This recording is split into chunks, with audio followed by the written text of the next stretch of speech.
বিবাহ বিচ্ছেদ হলে এনআইডি কার্ড থেকে স্বামীর নাম কিভাবে বাদ দিতে হবে?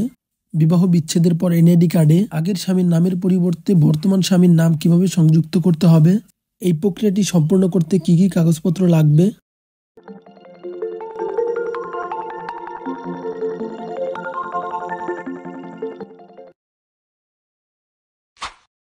বিয়ের পর স্বামীর নাম সংযোজনের প্রক্রিয়া কি?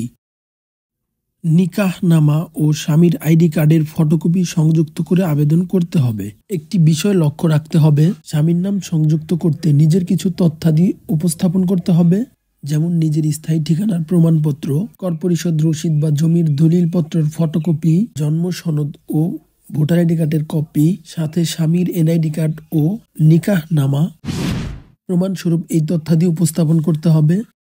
বিবাহ বিচ্ছেদ হয়েছে, এখন এনআইডি কার্ড থেকে স্বামীর নাম কিভাবে বাদ দিতে হবে?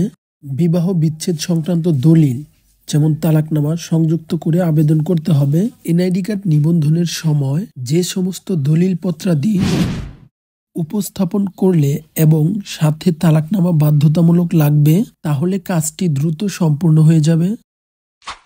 বিবাহ বিচ্ছেদের পর নতুন বিবাহ হয়েছে, এখন আগের স্বামীর নামের স্থলে বা পরিবর্তে বর্তমান স্বামীর নাম কিভাবে সংযুক্ত করতে হবে?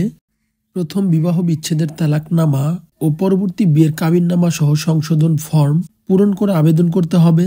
এক্ষেত্রে নিজের সমস্ত তথ্যাদি এবং তালাকনামা ও নিকাহনামা উপস্থাপন করে ইউনিয়ন পরিষদে আবেদন করাটাই উত্তম, তাহলে কাজটি দ্রুত সম্পূর্ণ হয়ে যাবে।